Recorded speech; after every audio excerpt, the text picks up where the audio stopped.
Hey everybody, it's Andy aka Max Ryder. We are back with another episode of Stuff and Such. This time we are looking more at some third-party products for Call of Cthulhu. In this case, we're going to be mostly focusing on the Laundry and Achtung Cthulhu. There's a few other things in this box that some of which have nothing to do with Call of Cthulhu, but they actually I thought would be useful and mostly are historical. So let's take a look. Here is the bin. As you can see, and I'll show you this right now. We're starting with the old Starfleet Academy, what do you call it? Tote, I guess is what this is. 1993 is when I got this. I have two of these around here somewhere. But I used them for a long time to carry my game stuff. And then I switched off and instead I started using the large bin, they're not bins, but they're like salesman's boxes. We're going to start on the outside of this bin. There's not a whole lot, but that's okay. And we're going to start with this game. Night Witches is a game by Jason Morningstar. Now what this is this is about the, let's see if I can find the information very quickly here. During World War II, the 588th Night Bomber Regiment of the Soviet Union was entirely women. They flew I can't remember the name of their aircraft, but they were biplanes, and they would drop whatever they had available, basically, on the Germans who had invaded the Soviet Union. They were heroines. That's a beautiful picture. They were thought of as lesser people because they were women, and they proved everyone wrong. It is a great little game. Now, along with it came these Night Witches cards, and this was sold separately, and I don't remember what. This had a lot of stuff. You got medals. There are pictures of illustrations of the women, all kinds of good stuff. It's just a little addition. Whoops, there we go. It's a little addition to the game that just adds something to it. The last thing on the edges here are the Journal of Reginald Campbell Thompson. This is for Nineveh, the Nineveh stuff from Cubicle 7. And what this is a prop. This is a prop. From what I understand, though, I have read it, and from what I understand, it gives away an awful lot about what's happening in the scenario. And finally, on the edge, we've got the Journal of Nev Selsibok, which is also for Nineveh, I believe. And this is another journal that you can give to your player characters as a prop. These were both very cool, and I thought they were very neat, so I grabbed them up. What's this? There's a piece of paper here, which is this. What is this? Oh, okay. That's just, I don't know, some kind of receipt. Cubicle 7 has done some great stuff for Call of Cthulhu, in my opinion. They produced the Laundry. Now, I was on the fence initially about buying this. Ooh, this book is getting a little bent because it's at the end of the bin. I'm going to have to figure out something to do about that. What is this? Ah, that's something else we'll have to look at. So this is based on the Laundry books by blah, blah, blah, blah, blah. I can't remember what his name is. Oh, I hate that book is getting bent like that. Based on the Laundry Files by Charles Stross. This is 2010 Cubicle Entertainment. And this is if Great Britain. It's kind of a comedy Call of Cthulhu. Great Britain has a secret organization called the Laundry. Works with the government and actually tries to keep uses spells and such in order to help the British people. Now, I went kind of crazy with Laundry stuff at one point. We've got unconventional diplomacy, and this is, what is this? Scenarios. This is 6 scenarios for the Laundry. Very nice. They smell great. God Game Black. This, I believe, is an end of the world. Yep, the game hurtles towards Armageddon, so I believe this is a scenarios and possibly a short campaign, or maybe this is just information. External assets, Secrets of the Black Chamber, Dossier on Codical Black Skull, and the Plateau of the Sleeper, and 2 new adventures. I think the Plateau of the Sleeper really grabbed my attention. I thought that was, there's the Black Chamber. Think of the Children as a scenario for the Laundry. Maybe not. Maybe I'm thinking of something else. Oh, yeah, the Plateau of the Sleeper. Just looked really, really cool. Very scary. Next, we have Cultists Under the Bed. This is a supplement for Laundry. This is about cultists and conspirators. And I should be checking dates on these again. This is 2013. Let's check all these dates on these. They're right in the front. God Game Black, 2013. And 2014, Unconventional Diplomacy. So these are not quite in the correct order that they were published, but you get the idea. License to Summon. Now, this is the spell book. Computational Demonology and Arcane Science Within the Laundry. This is 2012. These books were a lot of fun to read, and they were really interesting, I thought. And I wanted... They no longer produce these, unfortunately. Black Bag Jobs is more scenarios. 6 self-contained missions for your laundry campaign. These were always very cool. These could be easily ported over to Delta Green. They could be used for Cthulhu Modern. And the laundry game itself is very cool. Then we have Agent's Handbook. So this has advice on tradecraft, new equipment, things with tentacles, rules of civilians, archival notes on the laundry, maddening forms of eldritch bureaucracy, and more. Another beautiful book by Cubicle 7. Oh, nice illustrations of firearms. Very nice. I like it. I like it when a little illustration of the pistol or the gun is placed in there, even if the stats aren't extensively different from any of the other weapons. Because Call of Cthulhu, the guns aren't what it's about. Mythos Dossiers. This is, what is this? Extracts from the Mercury regions of the Laundry's archives. A selection of unexplained encounters, unverified reports, uncorrelated data, loosely organized by whatever code word seems to fit. I'm not sure what this is. Is this just... This is just a bunch of different potential... This is a bunch of scenario seeds, is what I think this is. Blue Hades, Astron, Anning Black, Anning Blue Skull... And all of this was for Call of Cthulhu itself, actually. As above, so below. What is this? This is 2 source books in one discussing the military and the political ends of the laundry. I think this is all they ever produced for the laundry. I think Cubicle 7 stopped at some point. And decided, I'm not sure why, but they stopped. Maybe sales weren't very good. So this is the entirety of the laundry collection, I believe. Now, I'm not sure why this is in here. I think I ran out of room in others. But Cold Harvest is this is a Call of Cthulhu scenario, and I forgot to check dates on all of these. That's going to be haphazard at best, by Chad Bowser. This is 2014, and I believe this takes place when... this is on a collective in the Soviet Union, Stalin's Russia, 1930s. So this one you could easily put up alongside of Machine Tractor Station Kharkov 37. Oh, and I found these. These are some coins that I got. These are the Roman coins, replica Roman coins from Cthulhu Invictus. I got these as part of the Kickstarter, I think. Very nice. Next, we're into Achtung Cthulhu. Here's the Keeper's Guide to the Secret War. So this was put out by Modifius, and it came out in... Oh, that's beautiful.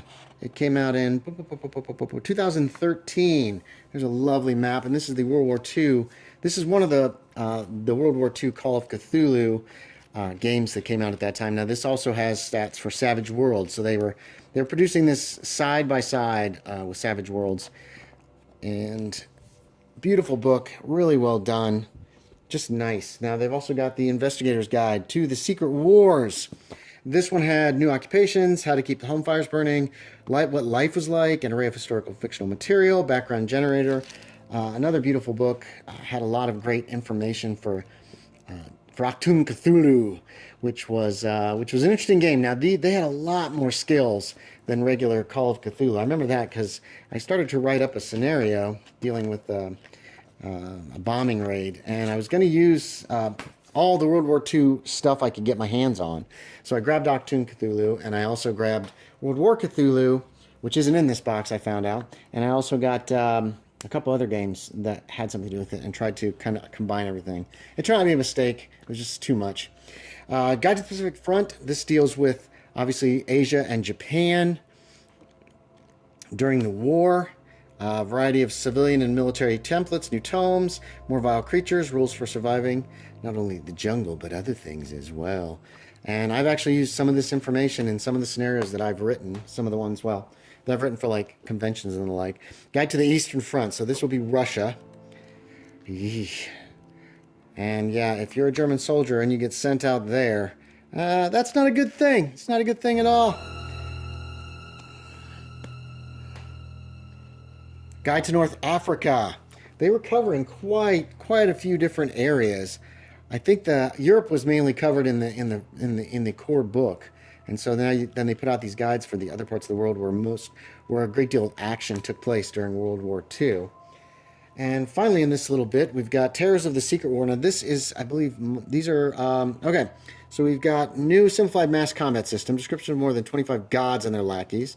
Hints and tips on including terrors in your own campaign and new artifacts, spells, and weapons. This had a lot of great ideas in it as well. There was just a lot of cool stuff. You got stuff like war diaries and things like that you can use for scenario seeds to write up full scenarios. A lot of great illustrations. Just a beautiful book. For some reason, I have 2 copies of this. I might have gotten one of these as a review copy, and I'd already purchased the other. I'm not sure. But there's part of Achtung Cthulhu. But that's not all.